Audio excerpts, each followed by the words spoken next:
Welcome to Drop Pod, episode 18. Hope everybody's doing okay. Thank you for joining me. I wanted to start the episode with a bit of a foreword. Just going to set the tone for a good majority of this episode this week. Games are meant to be enjoyed, not endured. I bring this up because there have been several instances in the past, literally the year actually, or purposeful the last couple of weeks. We've seen plenty of footage from games like Concord. Concord right now is, we covered it a little bit last week, but nobody is talking about this game. Nobody is talking about this game. It is head-scratching that you have veteran devs in this outfit, Firewalk Studios. You have people that came from Bungie, people that were working on Halo back in the long before, people that were working on Destiny. And you can definitely see it in the animation work. I was watching gameplay. There's a character that uses a revolver. The way the revolver reloads, the breech load revolver, just like it is inside of Destiny 2 with some of the revolver frames, hand cannons, excuse me. The trip mine grenades, you can definitely tell like they wear what they previously worked on their sleeves. Nobody's talking about this game though. It's a really, really bad climate right now if you are a game developer and you're worried about making live service. People are starting to really push back on live service games because there's just way too bloody many of them. It's way too many. I said this last week. I don't need to play Concord. There are so many other games right now that currently fill that niche that you're trying to fill, and I can play them for free. Should I wish to. It's a hard sell to tell my friend group, hey guys, can everybody chip in $40 USD to play this game? And then collectively, I'd expect everybody, and they would be well in their right to ask if I'm high or not. This game doesn't do anything that the other games that I have in my library already don't do. The gunplay is fine, but then everything else is just kind of drab, boring. There are people, dissenters, that will call out the game for its inclusion of DEI, which is a topic that's it's almost like Voldemort in the gaming community right now. There are people on the fence of, well, I don't even see why this is a problem. Or there are people that are just like, no, I'm not going to support this game if there's any sign of inclusivity. Just this dystopian era that we're in game development is, I don't get it. Disingenuous at best. The reason you wouldn't play something is because the character on screen had dared put their pronouns. This conglomeration of pixels on my screen has a pronoun on it, and I took that to heart. I don't get it. The game it's drab. The character designs are very uninspired. The game wears its influences on its sleeves to comparison of Guardians of the Galaxy. And that's what people basically have been calling it. They've been calling it Temu, Guardians of the Galaxy. When I saw the trailer, I immediately went, oh, this is kind of like Guardians of the Galaxy. I don't know what the optics are currently for live service in general. I don't really keep up with the whole downtrodden, let's just make something and hopefully it works out, because these things haven't been working out in the past couple of years. I'd say since COVID. COVID was one thing, but COVID's done now. People don't have that sort of time anymore. Move on. We had things like multiverses released with critical acclaim, but then people stopped playing it immediately. So then they were like, okay, we're going to scrap this. Sorry, guys, servers are going down. But then we got news that, oh, wait, hey, guys, we're coming back. We're going to relaunch the game and everything's going to be good. And then the game launched to critical acclaim times 2. The time of this recording, this game has a 24-hour peak of 4,000 players with an all-time peak of 153K. There have been 1,700 playing as of 40 minutes ago. This game is far from dead, but it's definitely on life support. When the game had relaunched in June, there was 14,000 players on average. That was an 8,000% gain from where they were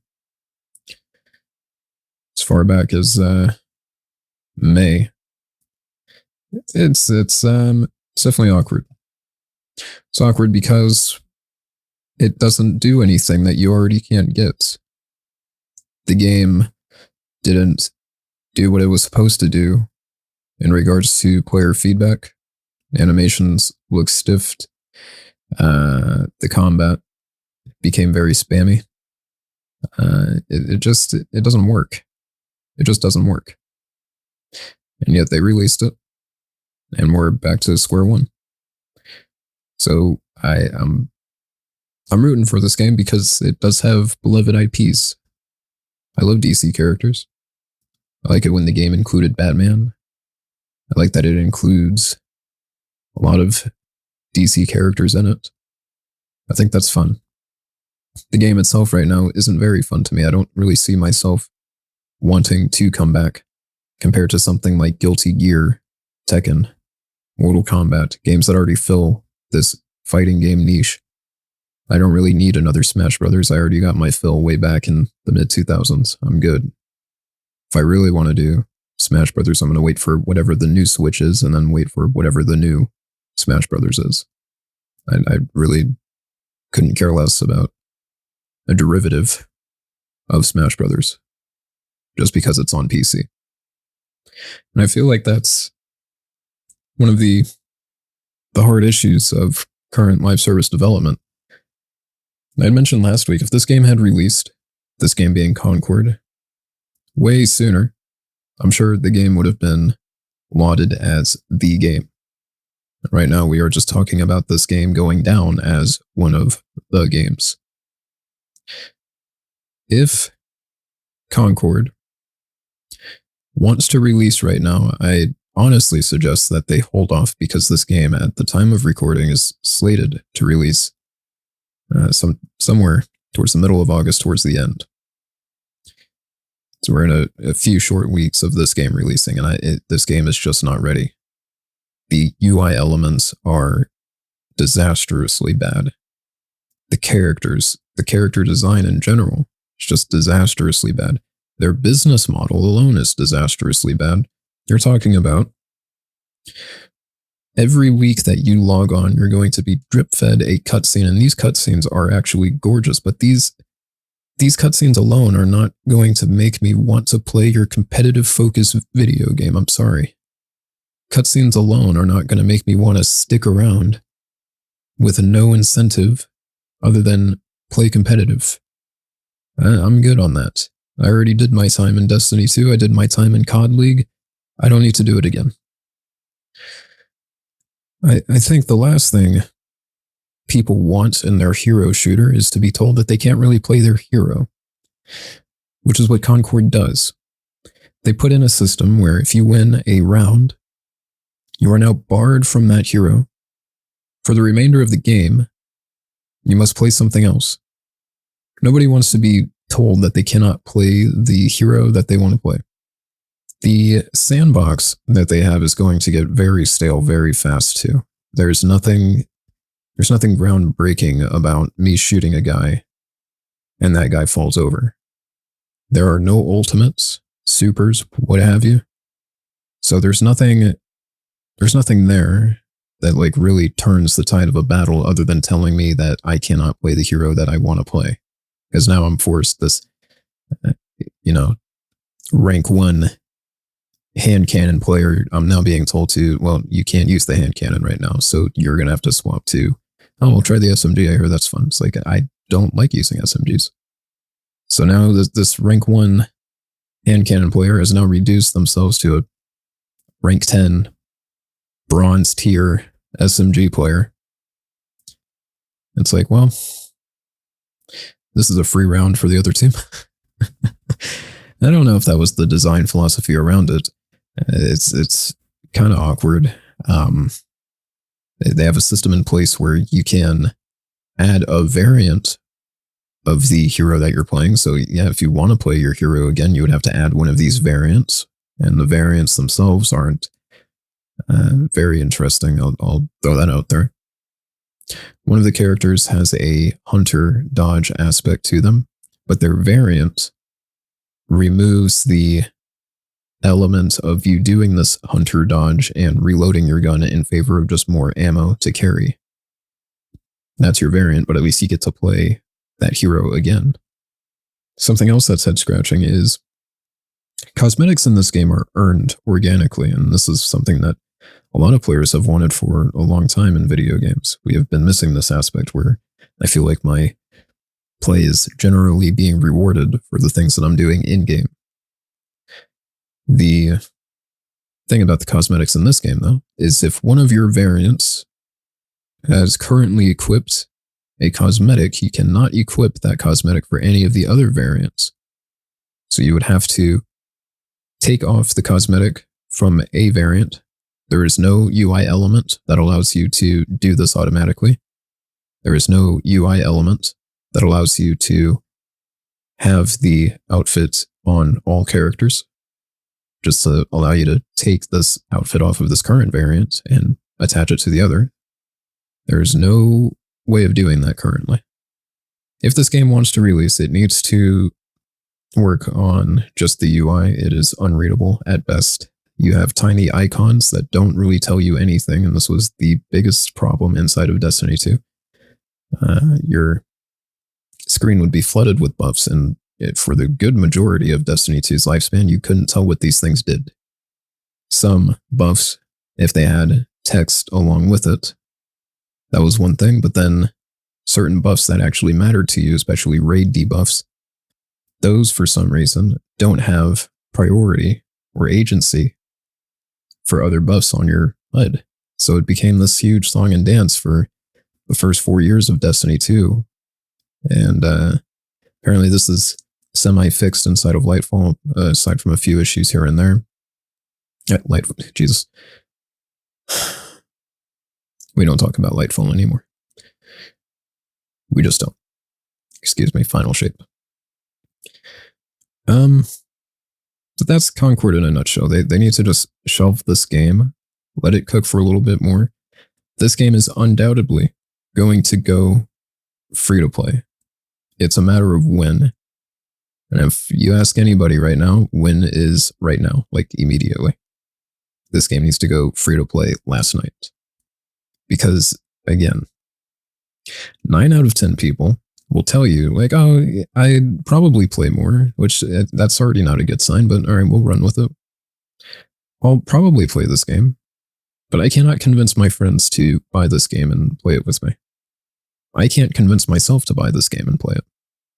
Ex-Bungie devs or not, I $40 for bland is not... It's not something I really need. I digress. I don't want to bore you guys with this next subject, but here goes. I've talked about, in great honesty, my disdain for Unreal Engine. People use Unreal Engine because that is what most of your devs coming out of school are going to know how to use. That's fine. This industry is now a revolving door where we don't even care about the seniority of it. The investors see or hear whatever they want to hear during the earnings call, and that's good enough for them. They don't know the internals of what they're investing in.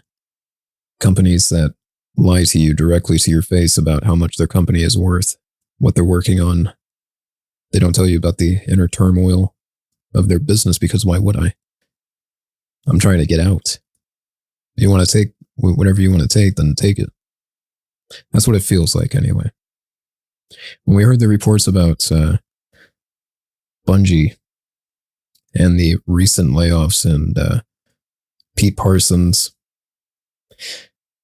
inability to take accountability for his actions, and somehow there was reports of him still buying cars after the fact. After the layoffs, he was still gouging money that his company was apparently desperately in need of, which didn't make any sense, but we'll get to that later. Going back to Unreal Engine, I've already talked about how much I dislike this engine. I think that things developed on this engine just come out looking generic. Animations always look stiff. Things just, and Unreal Engine 5 being out alone does not fix how stiff the engine looks. Sometimes textures just look like clay. There's no amount of post-processing that's going to be added with any iteration of Unreal Engine that's going to make me think that, oh, well, this looks fine. It's like, no, I look at an Unreal Engine game, and I can call it from like 10,000 yards away. That was developed on Unreal Engine. This looks like jank. And we're about to see such jank sometime later this month, I believe. There's a game being developed called Black State. If you guys know me, you know that I love stealth games. I love them. I don't like streaming them because, well, I don't think people really want to watch you sit there and be methodical for 10 minutes as you study this guy's movement pattern. So you tend to adopt this like kind of speed, violence of action sort of thing where, okay, well, I failed this. I'm just going to load the quick load or the quick save rather, and we're gonna run that back until this maneuver goes the way I need it to. So I tend to not like to stream them unless it's for a cause. Like I do my yearly Splinter Cell run through because Splinter Cell is one of my favorite franchises. Black State, on the other hand, this is a new IP from a unknown developer, and the game looks good. It looks good. It's on Unreal Engine 5, so still, there's that Unreal Engine jankiness to it. If you watch the trailer to it, I cannot show it on a podcast. That would be wrong of me. Especially for those of you that put this on your second monitor or put this on in the background as audio only. I know my place. Maybe I cover this game in the future on the channel. But if you go watch the trailer, it's about 2.5 minutes. It's on YouTube. Probably just search up Black State game. The premise looks interesting. It's a sci-fi take on stealth, and this game has some very reality-bending concepts. But the trailer that they put out, it shows everything happening in engine, so that's gameplay. They barely show any of the stealth mechanics aside from this little recon drone thing that you get that scans the area for targets. The combat, the animation cycles, all of that looks so... it's like it's definitely an Unreal Engine game, that's for sure.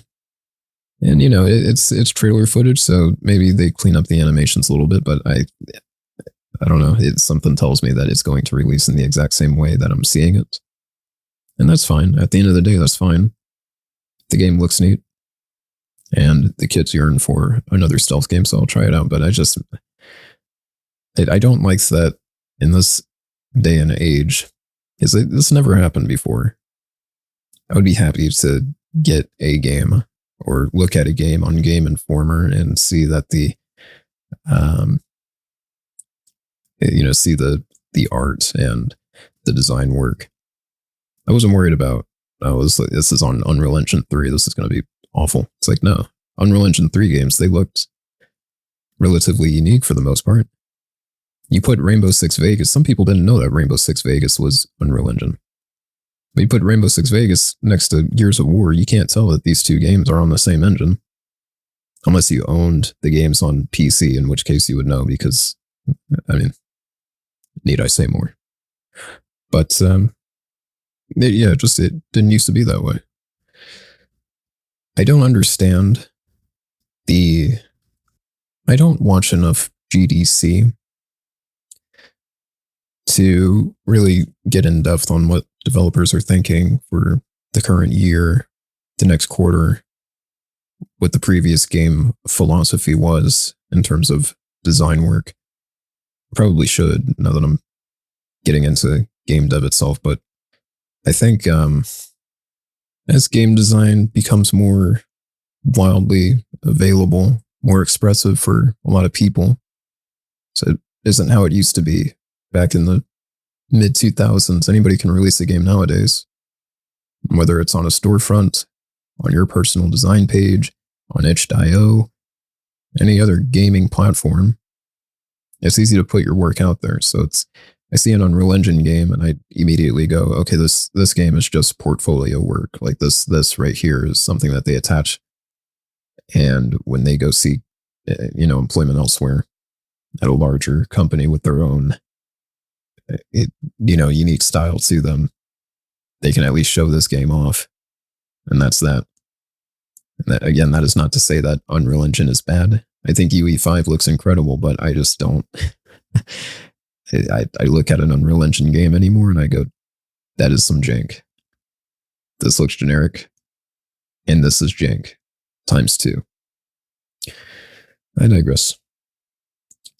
Brought up GameStop just a wee bit ago. I want to say a bit of a eulogy for them, because GameStop was a huge part of my childhood. Growing up into my teens, I've always had Game Informer. Always had Game Informer. And despite what you guys might think of Game Informer as a publication, Game Informer for the most part was one of the more positive aspects of game dev, game entertainment, gaming news. I loved looking at the covers, and that would always fill my heart with joy. When I would come home from school, my dad would always put the latest issue of Game Informer, because we would have this mailed to us. He would always put the latest issue like on my bed. And then when I get home, I'm just like, oh man, I remember I was, I was spurring out very hard when the issue of Halo Reach had came out. And I was like, oh my God, a new Halo. What? I started talking about this with my friends back in the day. It's like, oh, this game is coming out. This game is going to be legit. I remember reading the same article over and over in the same magazine.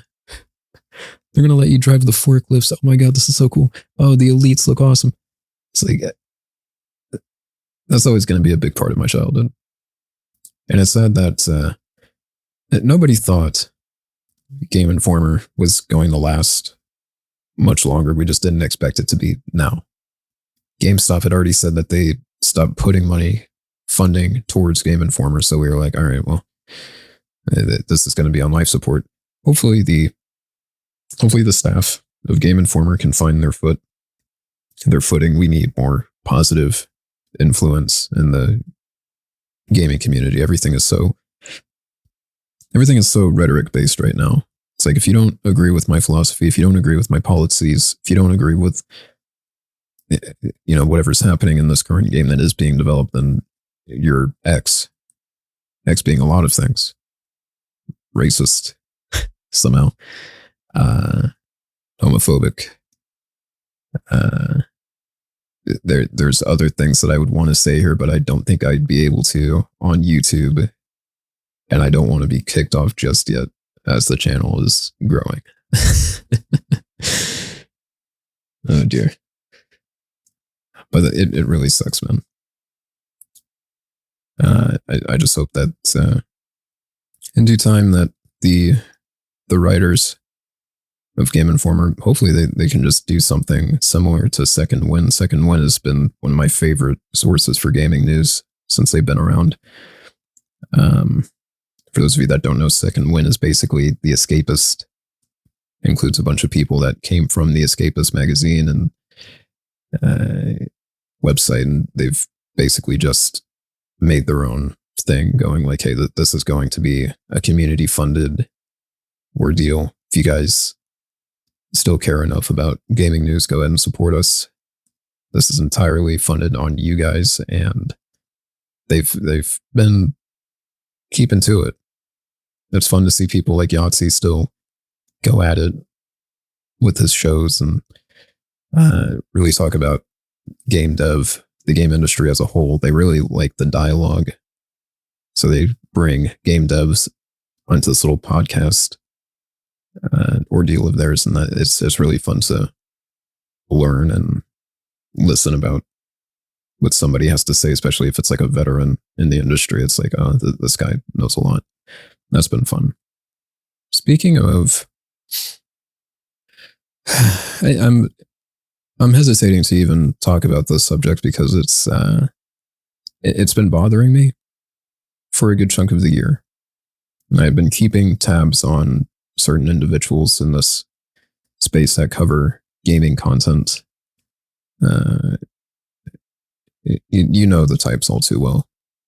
Yang, yeah, I have said my disdain for this person way too much. I think I've talked about him in a previous episode, even one of the previous seasons. Yang is he is somebody with not a thought of his own in that head of his, and I don't feel bad about saying that, not in the slightest, not one bit. His dissenters will probably, if this even catches on even one bit, will probably come in here and talk their stuff. But you watch somebody that sits there, reads from an article that somebody else made, and then spins this narrative of a singular sentence for 20 minutes. And you guys lap that up. That is not my problem. That is on you. And again, I don't feel bad about saying that, not in the slightest. I shouldn't. Anybody with an IQ north of 9 knows that this isn't gaming coverage. It is hard to call it news. I find what Yang does dishonest, disingenuous.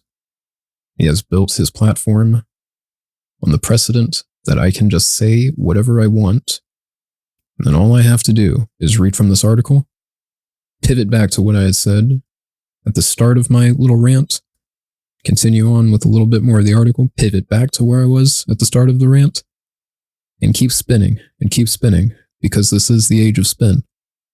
He uses his platform to sow dissent.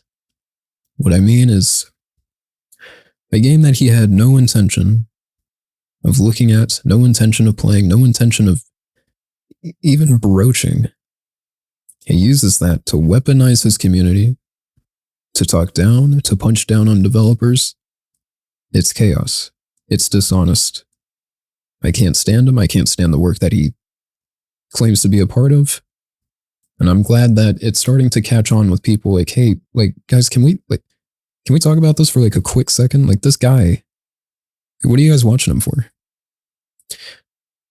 And it's pretty crazy because, I mean, this is the same guy that defended Cyberpunk tooth and claw on release, but Bungie in his current state, let me jump on that bandwagon because that's no idea how much this guy makes, but it must be enough if he keeps doing it.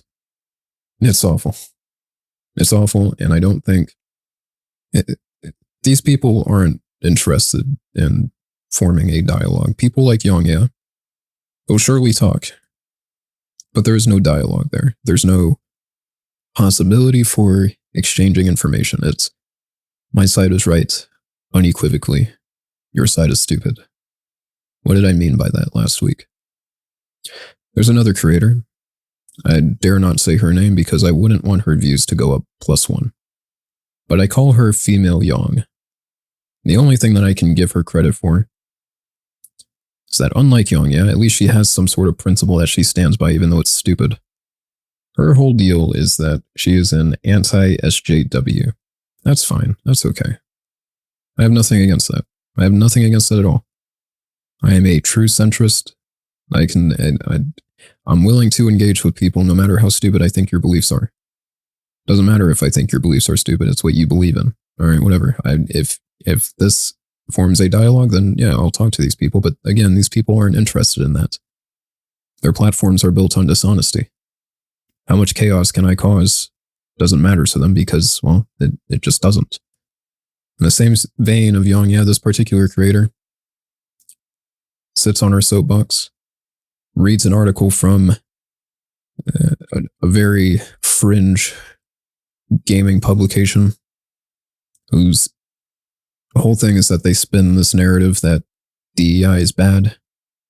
Again, I could care less, honestly. The times where I do care is when it's like, you're reaching a bit, aren't you? Concord is bad because this character has pronouns. Are you sure? Are you sure it's not because the game just looks like generic slop? No, it's because this person, this fictional character on my screen, doesn't know what they are. It's because the game dare try to be inclusive at all. And I've kept up with DEI. I know, Sweet Baby Inc. and the whole thing, it's a mess. Everything they touch seems to go up in cinders. It's bad. I said it at the beginning of the episode. It's like Voldemort. It's like you don't want to speak about it.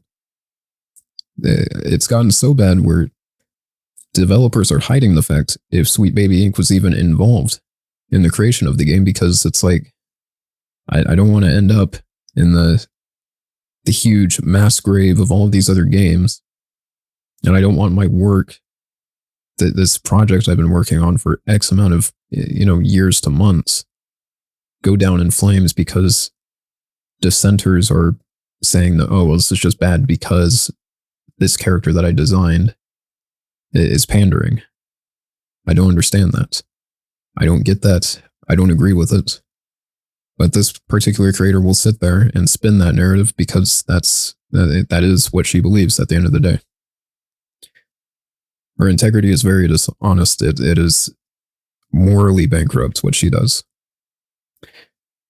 She put a video out there a couple days ago at the time of this recording. In the title, she says something to the effect of, "You need to mock gaming journalists." I credit Yongya for using his platform to weaponize people, but this particular creator does it without shame. It is irresponsible to have a platform as big as yours and use it to sow further chaos. And I've been debating for the past couple of nights whether I want to release a video on this. I've scripted it. It's one of the very few videos that I actually script on the channel. I don't like talking about people in general. I just don't. I don't care. I don't care enough. It's kind of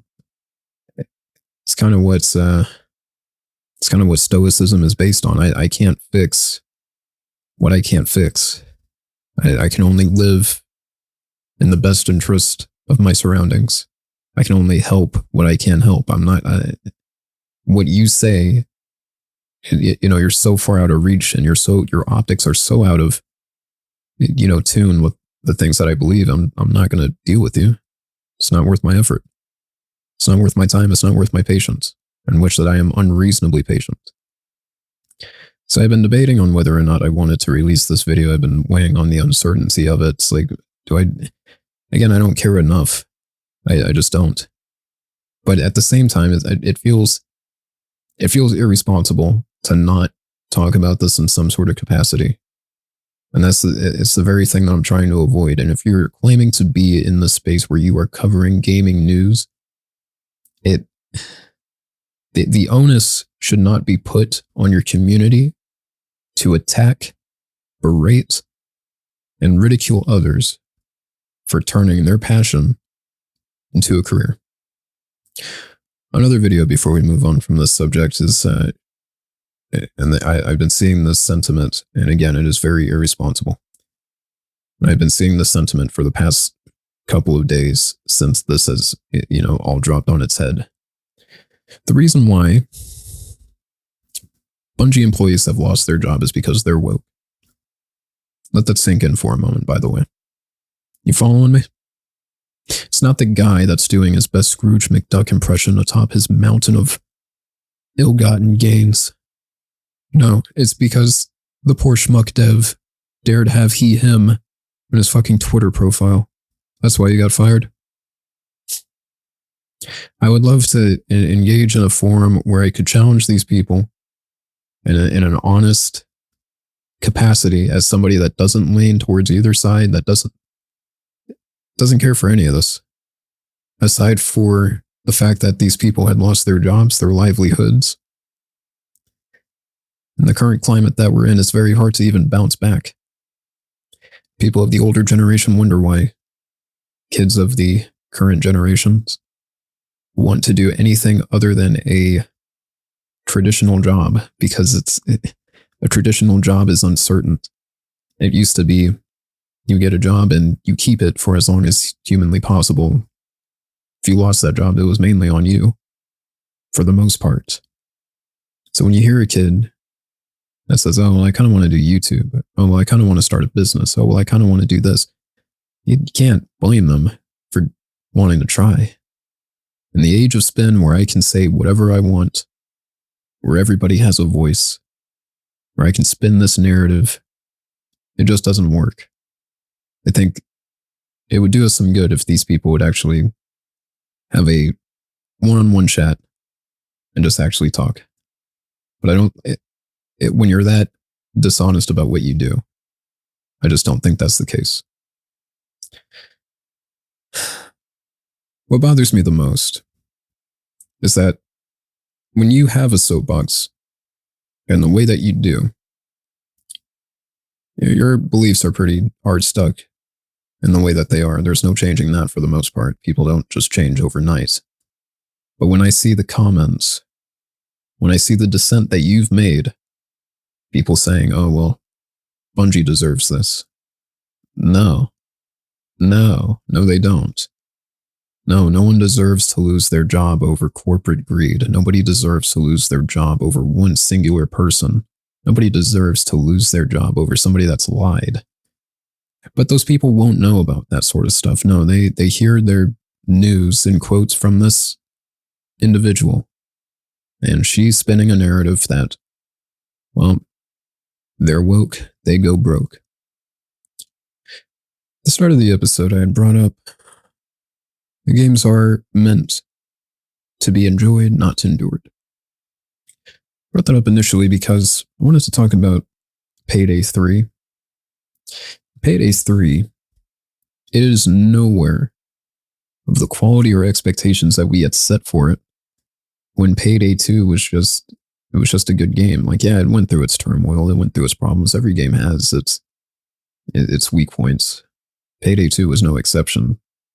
Unfortunately for Overkill, they have made bad decision after bad decision after bad decision. They were just holding L's left and right. And somehow they kept doing it. Loot boxes, things that they said they would never add. This mountain trove of DLC that has made it nigh impossible for the average player to get in on your game because you have this huge, steep entry cost. I am playing a worse game, arguably, without these items, without these missions, without these weapons. The whole argument of, well, you don't have to spend anything if you really don't, that doesn't work. I feel like I'm getting a raw deal if I don't have these. Is it integral to ridicule your fan base when you feel like your back is against the wall? Because I've seen this a lot in game dev. I've seen the meltdowns on Twitter. I talked about this last week. It sucks for sure when you see these meltdowns because, yeah, they're passionate about their work, and I feel like you should be. You're creating something. You have to be passionate about something like this. When I release something that I truly feel is bad, I feel bad about it. There we go, Drop Pod 17B. I didn't like the way that Drop Pod 17 was. I wish I didn't even release it because that was a season premiere of a podcast that people within my circle wanted back. And I felt like, oh man, I really dropped the ball on the audio quality despite being a narrator, despite having to edit and process audio. Somehow I dropped the ball entirely on core concepts. To get back to the point, Almir Listo? I'm going to go with Listo. Forgive me. Almir does this community-driven stream. He's one of the community managers for Payday and in general overkill. In this live stream of his, he was talking to the community about certain topics. Some of it was emotionally charged, and I guess the chat got a little out of hand. One of the individuals in the chat came to apologize for the words expressed, which is new. The idea being that, yeah, everything, it's good. You shouldn't even have to apologize. We understand where you're coming from. And that's what he said. I felt like, oh, okay, that's pretty nice. But then he continued. He said something along the lines of, it's cool that you went to apologize. You shouldn't have had to have gone there. But something I want to explain to the community is that if you like what we're doing, if you call yourself somebody that's a part of this community, we need your support now, not in a few years.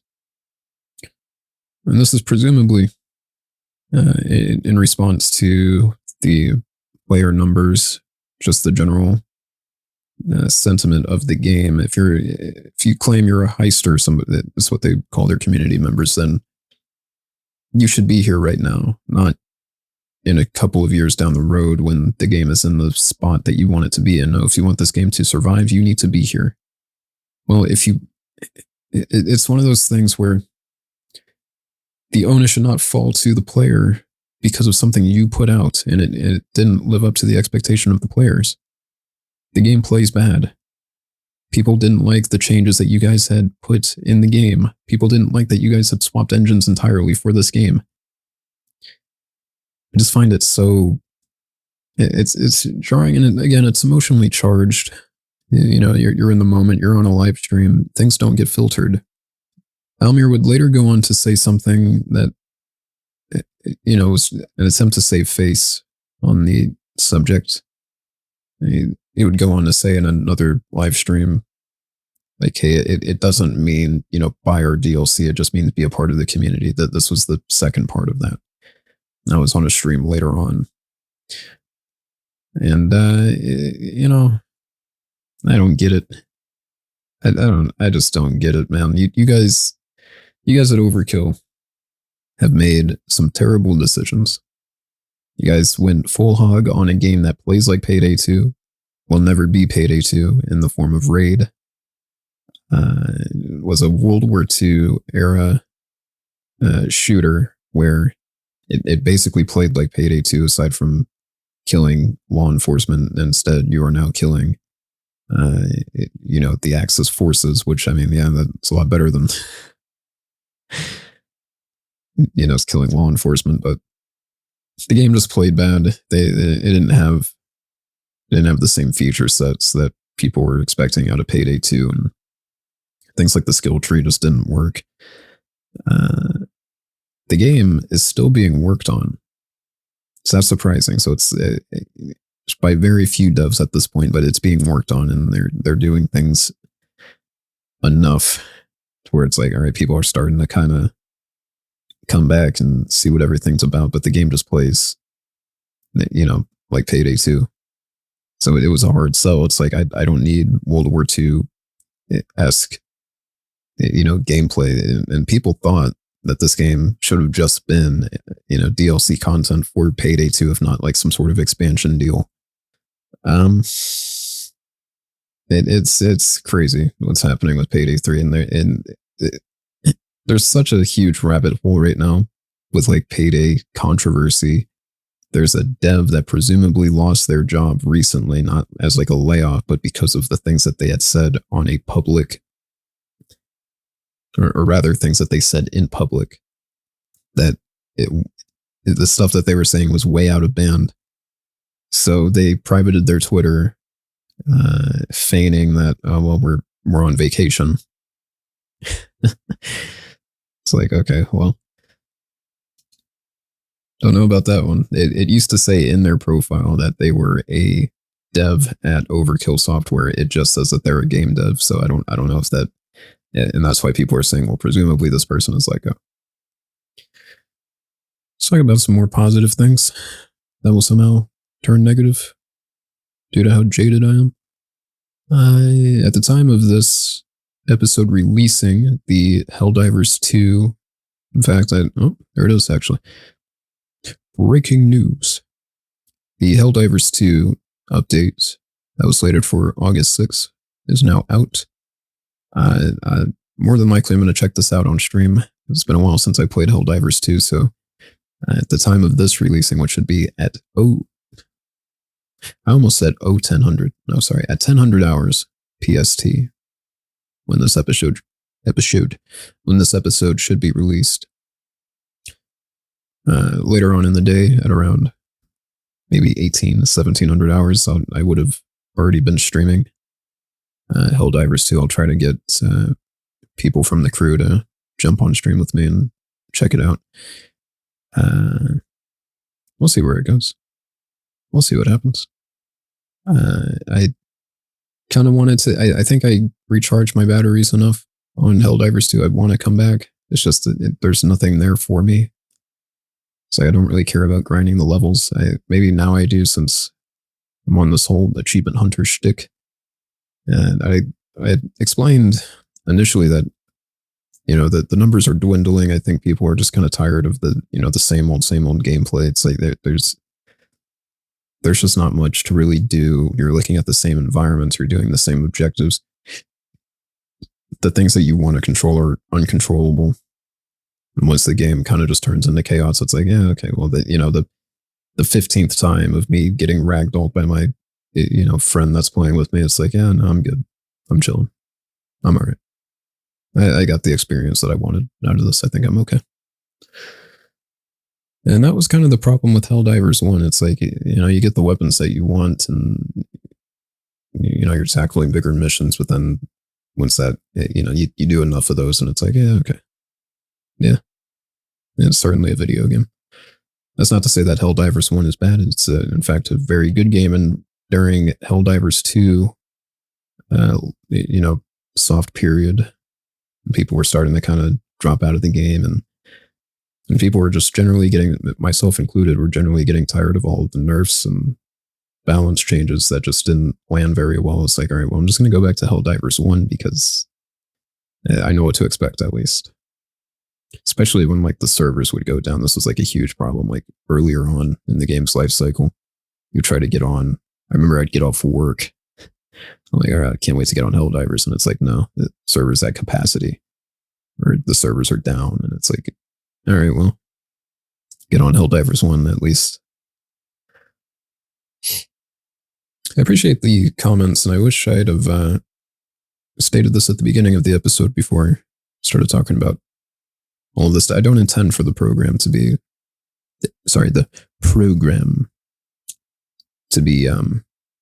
negative in nature. It's just, this is what's happening in the current cycle of gaming news.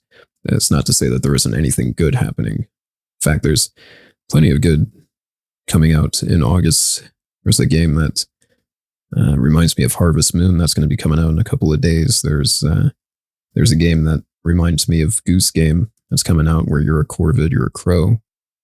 That seems like that's going to be fun. There's a really interesting shooter that's coming out by the developers of Click Holding, which is a very short, I deign to call it horror, but I mean, that's kind of what it is. It's, if you've not heard of this game, I'd advise you go check it out. These devs, they do a really cool job of their business model. Their whole shtick is that we make very short experiences, very cheap. They're very cheap to develop. They come out awesome. Click Holding, it as simple as that game is, it is really fun. It's really fun. The gameplay premise is that you click and you click and you click, but weird things happen. Reminds me of those old Devolver Digital games where you go off the beaten path, and then all of a sudden here's this secret, this crazy secret that happens. Which I've always appreciated those. But I wanted to bring up that I really appreciate the correspondence that I get on the correspondence that I've gotten on the previous episode, you guys choose to message me via DMs, which I very much appreciate. But I read your guys' comments regardless. Please post in the comments below what you guys think. Said I would like to engage in dialogue as a whole, as a group, as a unit. I got some very good feedback from episode 17B that I wish was posted in the comments from several of you guys. So that was pretty cool. I said last week that I had planned to actually read a story depending on how long this episode was, but this episode was pretty long. So we're going to continue on as is. But speaking of stories, thank you for those that have been sending in your stories. Continue to do so. I need stories. Send them in. I have to kind of cross-reference them, and then I have to ask questions like, "Hey, is this in fact safe to read?" Nobody's going to come after me with trained assassins because I dare read their work for free, mind you, with no incentive to do so.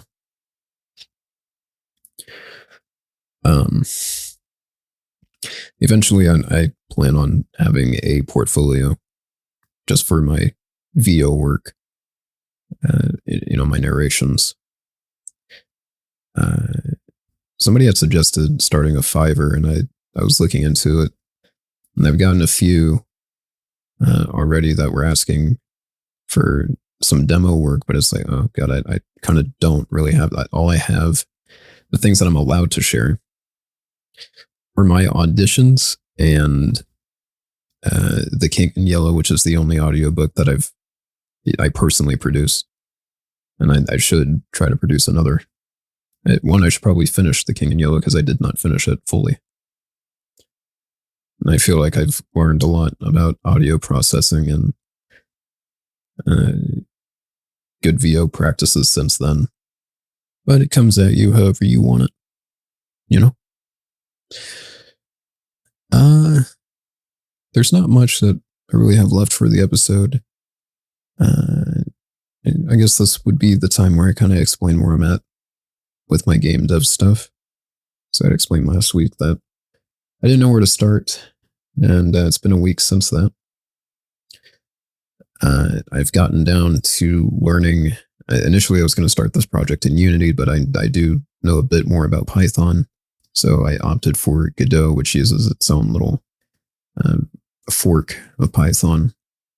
And developing on that has been pretty fun so far. And it's showed me that, these languages aren't too difficult to really understand at a whole.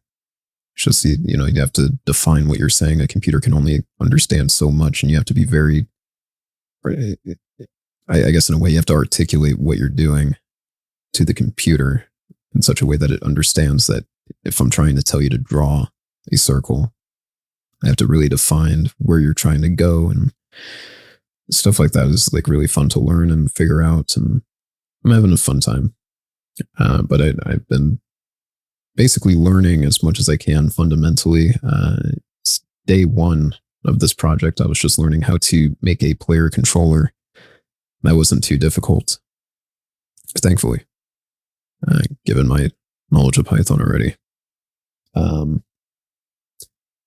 I worked on the basis of making a gun model, and the player at this stage of my project, which is just proof of concept that I'm not just saying, yeah, here's what I want to do, but rather here's what this is. The player currently at this stage of the project is able to move, slide, crouch, sprint, pick up an item, drop the item. I still need to fundamentally come up with inventory, which is something I'm learning right now. I need a way to store the inventory. I need a way to, I need to find out how I want the guns to fire, hit scan or otherwise. I would like to learn how to do ballistics and more projectile-based shooting. And then from there, I'm going to work on the player having a weapon and then a backup weapon. And then I need to figure out, okay, well, how does the player swap this weapon how does the player swap to this weapon? Can the player see these weapons in the inventory? That's all stuff I need to figure out. The learning process has been very fun and has kept me busy for the most part.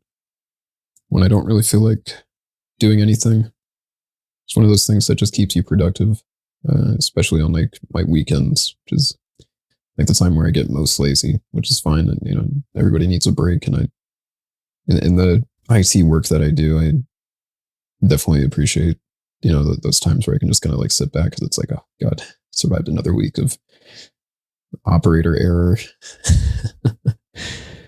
People emailing me about like, oh hey, why isn't this working? Oh, I was trying. Hey, is it okay if I just call you? I don't know. I don't know how this works. Is it okay if I just call? They're asking this through an email. It's like, yeah, go ahead.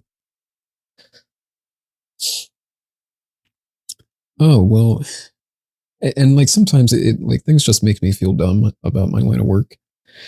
Because like sometimes I can't tell if like the client is being serious or not.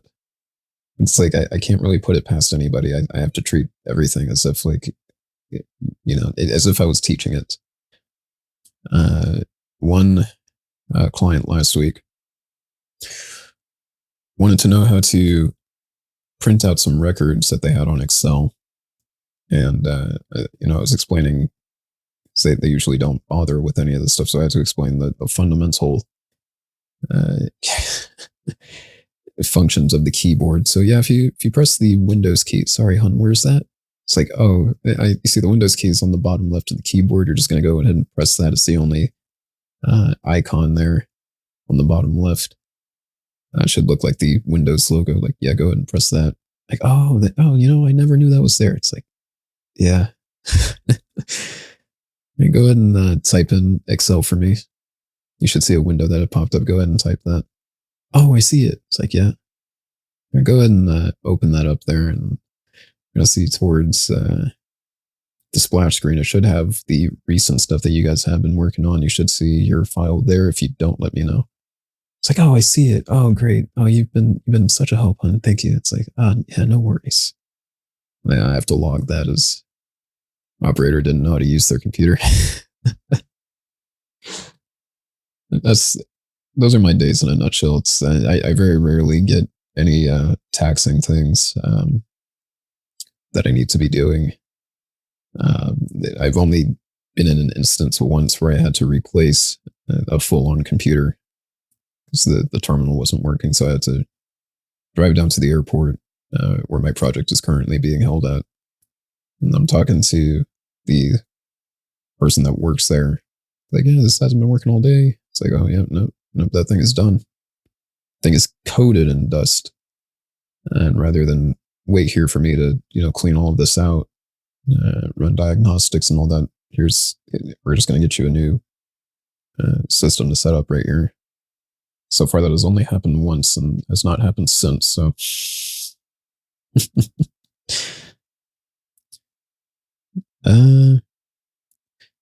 that is about it, guys. Thank you for tuning in.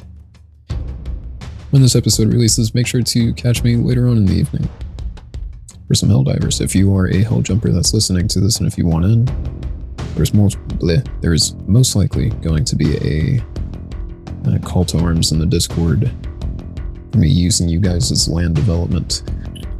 If you guys are interested, go and react to that post. Otherwise, don't worry about it. And there I was. As always, guys, thank you so much for tuning in. I'll see you all next time.